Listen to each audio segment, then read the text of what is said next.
jenayah Islam itu sendiri, dan juga boleh tak dilaksanakan undang-undang itu berdasarkan pada kerangka perundangan yang sedia ada. Jadi Prof telah membuka ruang yang begitu luas di mana ada beberapa perkara yang boleh dilakukan dan ada perkara yang tidak boleh dilakukan oleh kerajaan negeri. Walau bagaimanapun yang menjadi permasalahannya, kemungkinan besar ialah menjadi pertanyaannya sekali ialah kenapa peluang-peluang ini tidak diambil sepenuhnya oleh pihak-pihak yang tertentu. Sedangkan dari segi perlembagaan telah membenarkan kesalahan-kesalahan yang tertentu untuk dikuatkuasakan di peringkat negeri. Jadi tanpa membuang masa lagi, saya juga ingin menjemput yang berbahagia Tun Abdul Hamid Muhammad, mantan Ketua Hakim Negara, untuk memberi kertas kerja pengubalan Undang-Undang Hudud di Malaysia dan Brunei, masalah yang berlainan, dan beliau adalah orang yang pakar dalam bidang ini dan banyak juga menulis di akhbar-akhbar dan di blog. Saya juga mengikuti blog Tun, membaca blog Tun. Jadi tanpa buang masa lagi, saya menjemput yang berbahagia Tun Abdul Hamid untuk membentangkan tajuk yang diberikan. Assalamualaikum warahmatullahi wabarakatuh. Profesor Madya Dr. Jasri Jamal sebagai moderator, Tan Sri Datuk Profesor, tuan-tuan dan puan-puan yang saya hormati sekalian. Walaupun akhbar telah melaporkan bahawa hudud telah dilaksanakan di Brunei, sebenarnya itu tak betul. Yang dilaksanakan ialah sebahagian daripada Perintah Kanun Hukuman Jenayah Syariah 2013. Perintah itu telah diwartakan pada 22 Oktober 2013. Ia mengandungi bahagian takzir, kisas dan bahagian hudud. Bahagian takzir mengenakan hukuman penjara dan denda, misalnya bagi kesalahan tidak sembahyang Jumaat, tidak menghormati bulan Ramadan dan sebagainya. Undang-undang seperti itu telah pun wujud sebelum ini. Apa yang dilakukan ialah bahagian takzir itu telah dikuatkuasakan, menggantikan undang-undang yang berkuasa pada masa ini. Tetapi bahagian hudud belum dilaksanakan lagi.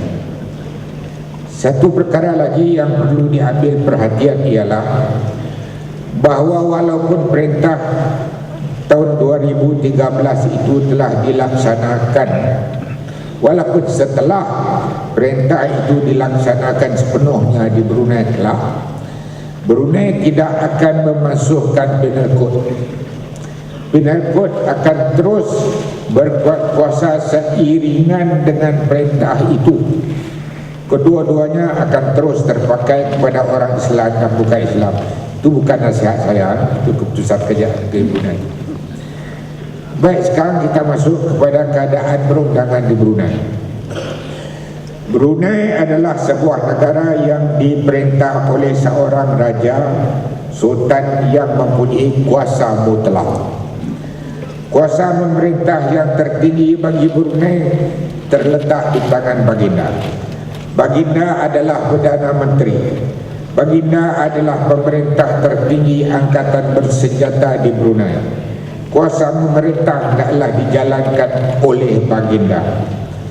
Perlembagaan Brunei memberi kuasa kepada Sultan untuk membuat pemasyhuran darurat. Pemasyhuran darurat yang dibuat dalam tahun 1962 sebelum Malaysia masih berkuat kuasa sehingga sekarang. Jadi sepanjang pemasyhuran darurat berkuat kuasa, antara lain Sultan dan saya petik boleh membuat apa jua perintah yang Baginda fikirkan dikehendaki bagi kepentingan orang ramai. Jadi perintah-perintah tersebut termasuklah pengubahsuaian, pindaan, penggantian atau penggantungan semua atau mana-mana peruntukan sebarang undang-undang bertulis. Jadi perintah Kanun Hukuman Jenayah 2013 Brunei itu adalah salah satu perintah yang dibuat dalam keadaan darurat. Boleh dibuat oleh Sultan, dia boleh mengatasi perlembagaan. Sultan tidak boleh didakwa biar dengan apa cara pun, termasuk judicial review dalam kapasiti peribadi atau rasmi.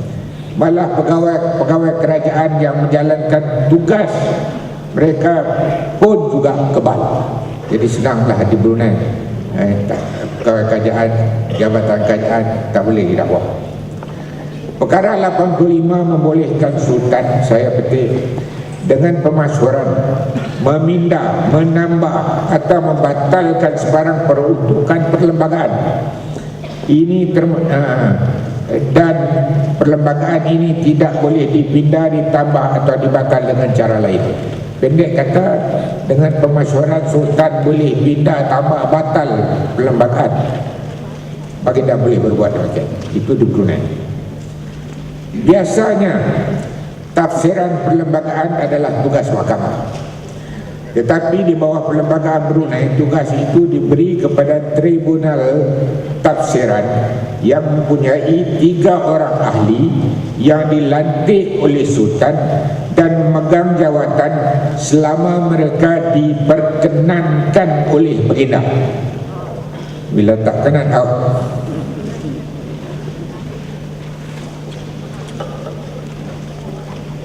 Jadi patut diambil perhatian bahawa dalam perlembagaan Brunei tidak ada peruntukan yang mengatakan bahawa perlembagaan adalah undang-undang utama negara. Dia tak ada macam itu. Dan mana-mana undang-undang yang tidak selaras dengannya adalah tidak sah. Peruntukan itu tak ada, ya. Juga tidak ada peruntukan mengenai kebebasan asasi, fundamental rights, tak ada. Mengenai pilihan raya tak ada. Malah tak ada peruntukan mengenai badan kehakiman ataupun mahkamah syariah. Dalam perlembagaan tak sebut, disebut dalam undang-undang saja. Selain daripada itu, Brunei adalah sebuah negara unitary, bukan sebuah persekutuan seperti Malaysia, dan tidak ada pembahagian kuasa perundangan di antara persekutuan dengan negeri. Tak ada, satu saja. Sultan berperintah. Tidak ada sekatan keperlembagaan mengenai bidang kuasa mahkamah sivil maupun mahkamah syariah. Misalnya, bidang kuasa mahkamah syariah tidak terhad kepada orang yang menganut agama Islam saja. Ya, ambil perhatian. Di Brunei tak ada undang-undang atau peruntukan yang mengatakan bahawa mahkamah syariah itu hanya mempunyai bidang kuasa terhadap orang Islam. Tak ada. Jadi orang bukan Islam pun boleh tertakluk pada bidang kuasa mahkamah syariah, dan yang Islam tak Islam sama juga dengan di mahkamah sivil, serupa. Pendek kata, kalau Sultan buat undang-undang apa dia nak letak di mahkamah mana pun, dia akan berjalan serupa juga, akan terpakai kepada orang Islam dan bukan Islam.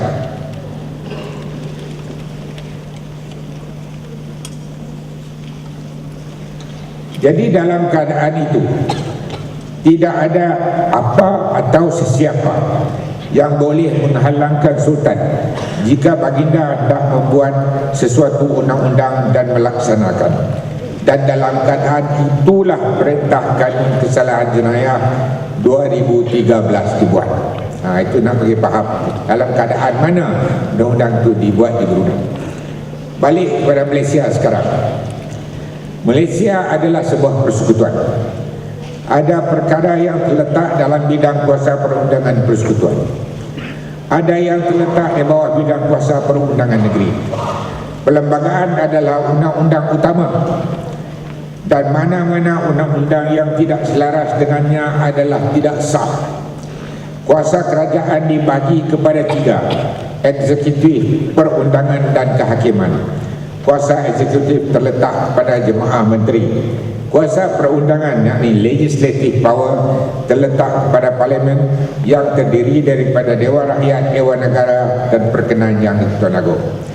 Parlimen tidak boleh membuat undang-undang bagi perkara-perkara yang terletak dalam bidang kuasa negeri. Saya juga diambil perhatian bahawa undang-undang jenayah, criminal law, adalah terletak di bawah bidang kuasa persekutuan dan Parlimen. Criminal law, federal matter. Kuasa kehakiman, judicial power, terletak kepada badan kehakiman, yakni mahkamah. Ia termasuk kuasa mentafsir perlembagaan dan semakan kehakiman atau judicial review. Mahkamah berkuasa mengisytiharkan undang-undang sama ada yang dibuat oleh Parlimen atau badan perundangan negeri tidak sah jika ia tidak selaras dengan perlembagaan. Itu di Malaysia. Mahkamah boleh isytihar undang-undang yang dibuat oleh Parlimen itu tak sah. Mahkamah juga berkuasa mengisytiharkan sesuatu perintah, arahan atau tindakan seorang menteri itu tidak sah melalui semakan kehakiman atau judicial review. Badan Perundangan Negeri hanya boleh membuat undang-undang mengenai perkara-perkara yang terletak dalam jadual ke-9 Senarai 2 Senarai Negeri Perlembagaan Persekutuan. Mahkamah Syariah adalah mahkamah negeri.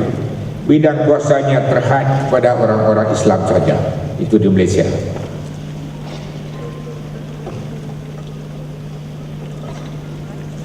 Jadi dengan latar belakang itu, mari kita lihat apa yang dilakukan oleh Brunei. Cara Brunei melaksanakan perintah kanun hukuman jenayah syariah 2013 atau undang-undang hudud lah. Undang-undang tersebut dibuat melalui perintah yang dikeluarkan semasa keadaan darurat, macam saya kata tadi. Ia dibuat oleh Sultan yang mempunyai kuasa mutlak. Tidak ada siapa yang boleh menyoalnya, tidak ada siapa yang boleh mencabarnya, termasuk di mahkamah. Sebelum ini, kedudukan Brunei adalah seperti di Malaysia mengenai undang-undangnya. Kesalahan-kesalahan jenayah dibicarakan oleh Mahkamah Sivil. Kesalahan-kesalahan yang dikenali sebagai jenayah syariah diletakkan di bawah bidang kuasa Mahkamah Syariah. Baik. Perintah Kanun Hukuman Jenayah Syariah 2013 membahagikan kesalahan seperti berikut. Pertama, kesalahan-kesalahan yang boleh dihukum dengan hukuman hudud. Misalnya curi, samun, zina, rogol, lewat, menuduh berzina dan meminum minuman yang memabukkan. Kedua, kesalahan-kesalahan yang boleh dihukum dengan hukuman qisas dan diat. Misalnya menyebabkan kematian dan menyebabkan kecederaan. Ketiga, kesalahan-kesalahan seperti tidak menunaikan sembahyang jemaah, khalwat dan perbuatan tidak sopan yang membawa hukuman penjara dan denda.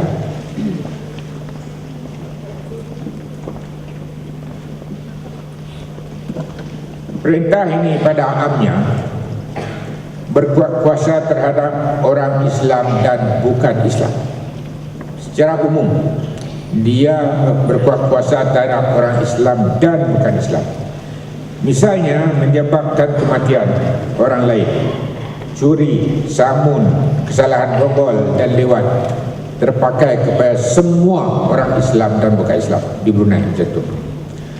Terdapat kesalahan yang boleh dilakukan oleh orang Islam sahaja, seperti meminum minuman yang memabukkan. Itu orang bukan Islam tak menjadi kesalahan kepada mereka. Satu jenis lagi ialah terdapat kesalahan yang boleh dilakukan oleh orang bukan Islam saja, ini khusus diperuntukkan untuk orang bukan Islam, seperti menghina Nabi oleh orang yang bukan Islam dan mempermainkan ayat Quran atau hadis oleh orang bukan Islam. Itu peruntukan itu khusus untuk orang bukan Islam. Terdapat juga perbuatan yang tidak menjadi kesalahan jika ia dilakukan oleh orang bukan Islam dengan orang bukan Islam, tetapi ia menjadi kesalahan jika orang bukan Islam melakukannya dengan orang Islam. Misalnya zina. Kalau sesama dia tak jadi kesalahan. Tetapi kalau seorang bukan Islam melakukan zina dengan seorang Islam, maka orang bukan Islam itu pun tertakluk pada hukum hudud. Itu di Brunei. Jadi sekarang kita lihat pula dari segi perspektif bidang kuasa. Ada kesalahan-kesalahan yang terletak di bawah bidang kuasa eksklusif mahkamah syariah. Misalnya hamil luar nikah, tak menunaikan sembahyang Jumaat dan sebagainya yang saya sebut tadilah. Jadi kesalahan-kesalahan ini akan dibicarakan oleh mahkamah syariah saja. Ini adalah kesalahan-kesalahan takzir dan hukumannya ialah penjara dan denda. Kemudian lagi satu jenis, terdapat kesalahan-kesalahan yang telah diperuntukkan dalam penal code. Yang ini penting. Ada kesalahan-kesalahan yang telah diperuntukkan dalam penal code, tetapi sekarang diperuntukkan juga dalam perintah kanun hukuman jenayah syariah. Misalnya seperti mencuri, menyamun, merogol, melewat, menyebabkan kematian orang lain dan menyebabkan kecederaan. Akibatnya, bagi kesalahan-kesalahan ini terdapat peruntukan yang sama atau serupa dalam dua undang-undang yang berbeza, dengan cara pembuktian yang berbeza, hukuman yang berbeza, pendakwa yang berbeza, malah mahkamah yang berbeza. Baik, bagaimana kesalahan-kesalahan ini akan ditangani?